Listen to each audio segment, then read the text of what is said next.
Hello दोस्तों, मैं हूं सुनील और मेरे यूट्यूब चैनल में आपका स्वागत है दोस्तों।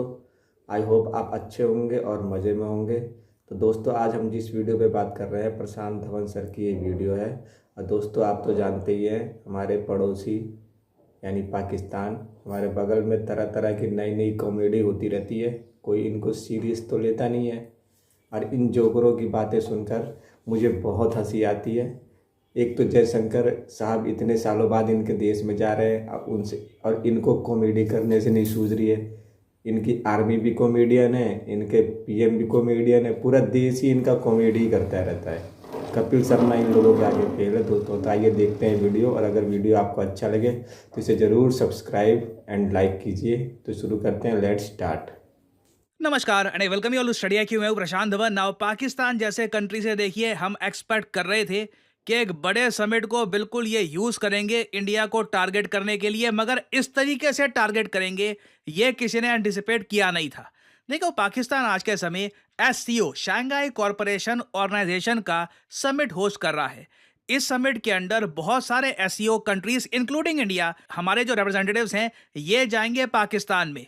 अब अजीब बात देखिए कि अचानक से पाकिस्तान के मिनिस्टर अहसन इकबाल ये जयशंकर साहब के पाकिस्तान पहुंचने से पहले ही एक बहुत ही अजीब सी स्टेटमेंट दे देते हैं। ये कहते हैं कि इंडिया बहुत ज़रा जेलस है कि पाकिस्तान ऐसा भव्य समिट होस्ट कर रहा है, SCO का समिट, और इसलिए इंडिया PTI के साथ मिलकर, लिटरली इन्होंने यहाँ पर ऐसी लैंग्वेज यूज़ करी है कि इंडिया पाकिस्तान की जो पॉलिटिकल पार्टी है पाकिस्तान तहरीक इंसाफ, उनके साथ मिलकर ये पूरा जो समिट है इसको सैबोटाज करने की कोशिश कर रहा है, इसको बिल्कुल बिगाड़ देना चाहता है। नाउ ये जो वीडियो है ये मैं चाहता हूं आप देखें, बहुत ही इंटरेस्टिंग है। दुनिया को पाकिस्तान का अच्छा चेहरा ना देखने को मिले, बल्कि पाकिस्तान का टीयर गैस, पाकिस्तान का मुजाहिरों का वाला चेहरा जो है वो दुनिया देखे, तो PTI किसके एजेंडे पर अमल कर रही है?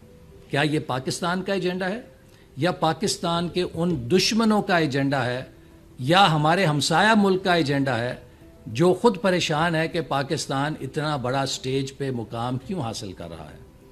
ये PTI को जवाब देना होगा। और मैं फिर एक बार उम्मीद करता हूँ कि पाकिस्तानी कौम इस मनफी सियासत को, इस इंतशार की सियासत को उसी तरह मुस्तरद करेगी जैसे पहले इसने मुस्तरद किया था। पाकिस्तान के अवाम इन हथकंडों से थक चुके हैं।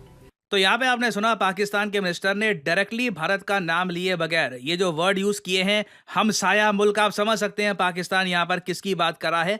ओपनली यहाँ पर ब्लेम कर दिया कि इंडिया पाकिस्तान की एक पॉलिटिकल पार्टी के साथ मिलकर एक इंटरनेशनल समिट, SCO समिट, इसको सैबोटाज करने की कोशिश कर रहा है, इसको डिसरप्ट इंडिया करना चाहता है ना। ऑब्वियसली जयशंकर साहब से भारत में और इवन पाकिस्तान में मीडिया ये सवाल पूछेगा कि आपका क्या कहना है इंडिया पे जो आरोप लगाया गया है। इंडिया लिटरली एक पार्टिसिपेटिंग कंट्री है SCO का, इंडिया एक बहुत ही इंपॉर्टेंट मेंबर है SCO का, तब भी जो होस्ट कंट्री है वो आप पे ये आरोप लगा रही है, तो आपका यहाँ पर क्या कहना है? क्योंकि अगेन ये स्टेटमेंट आप पीछे देखिए, पाकिस्तान की गवर्नमेंट का लोगो, पाकिस्तान का प्रॉपर झंडा पीछे लगा हुआ है।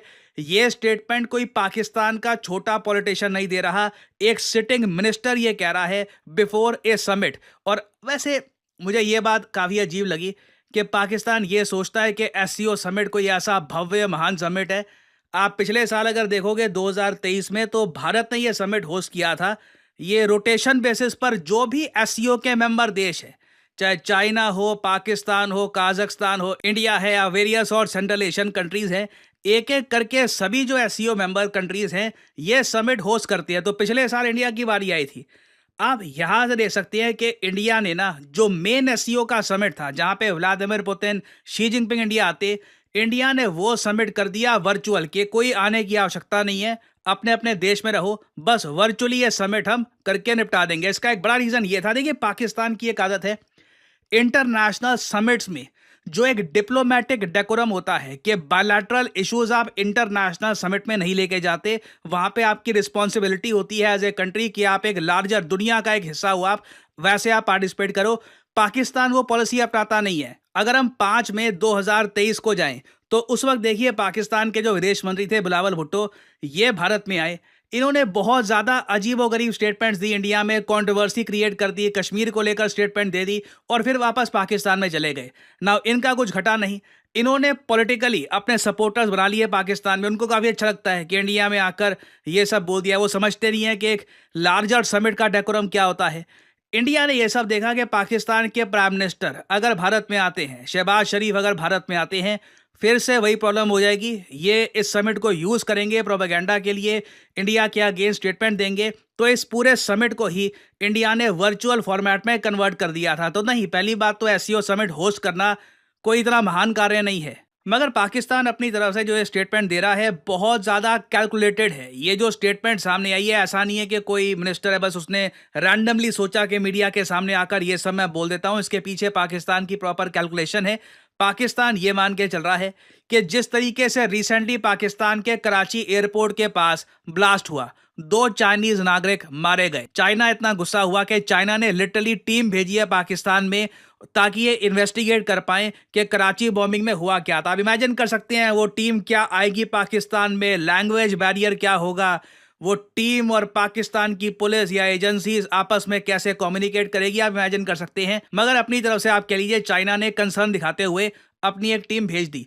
ना पाकिस्तान क्या कोशिश कर रहा है, जो भी आतंकवादी हमले हो रहे हैं उसके अलावा बिल्कुल पाकिस्तान में पीटीआई, पाकिस्तान तहरीक-ए-इंसाफ बड़ा प्रोटेस्ट करने वाली है, क्योंकि उनके नेता इमरान खान लंबे समय से जेल में हैं और कोई प्रॉपर रीज़न भी नहीं है उनको जेल में रखने का। तो डेफिनेटली पाकिस्तान की गवर्नमेंट यहाँ पे सारा ब्लेम डाल रही है इंडिया पे कि जो भी ये प्रॉब्लम्स आ रही हैं या पीटीआई जो भी कुछ कर रहा है, इस सब के जिम्मेदार फॉरेन एजेंट्स हैं। और ऐसी स्टेटमेंट्स देने के बाद देखिए पाकिस्तान करेगा क्या कि जो बलूचिस्तान के एक्टिविस्ट है, फॉर एग्जाम्पल यहाँ पे आप देख पाएंगे मारंग बलूच, ये वॉइस है आज के समय बलूचिस्तानियों की इन पाकिस्तान, प्रोटेस्ट कर रही हैं ये लंबे समय से। इनको बुक कर लिया है पाकिस्तान में टेररिज्म के केस में। तो आप समझ सकते हैं कि अब इनके साथ क्या होने वाला है। इनके सपोर्टर्स के अगेंस्ट पाकिस्तान आर्मी किस तरीके से एक्शन लेगी। दूसरी तरफ पाकिस्तान का जो ये पॉलिटिकल पार्टी है, पाकिस्तान तहरीक-ए-इंसाफ, इमरान खान की जो पॉलिटिकल पार्टी है, उसके अगेंस्ट भी आप देखोगे हैवी क्रैकडाउन किया जाएगा। और पाकिस्तान की गवर्नमेंट के पास रीजन यहाँ पे उन्होंने ये दे दिया है कि बाहर के कंट्रीज के साथ मिलकर समिट डिस्टर्ब करने की कोशिश की जा रही है, तो ये सब ऐसा कर रहे हैं। बट मैं यहाँ पे आपको ये बता दूं, पाकिस्तान की गवर्नमेंट बहुत बड़ा गैम्बल खेल रही है। एक साथ इतने सारे डिसेंटर्स जो डिसेंड करते हैं, जो विरोध कर रहे हैं पाकिस्तान की गवर्नमेंट की पॉलिसीज़ का, चाहे वो मारंग बलोच हो, उसके अलावा इमरान खान हो, सबको एक साथ बिल्कुल कुचल देने की कोशिश करना ये बहुत रिस्की होता है। इनके सपोर्टर्स अगर जेन्युइनली इकट्ठा आ जाते हैं और पाकिस्तान की गवर्नमेंट के अगेंस्ट मास स्केल पर प्रोटेस्ट करते हैं, कोई बड़ी बात नहीं है। जो बांग्लादेश में हुआ था ना, उससे कई गुना ज़रा बड़ा रेवोल्यूशन आप पाकिस्तान में दे सकते हैं आने वाले कुछ महीनों में। खैर अभी के लिए तो मैं ये कहूँगा, पाकिस्तान ने एक बहुत बड़ा आरोप लगा दिया इंडिया पर, और अब देखना होगा कि जयशंकर साहब किस तरीके से रिप्लाई करते हैं इन आरोपों का।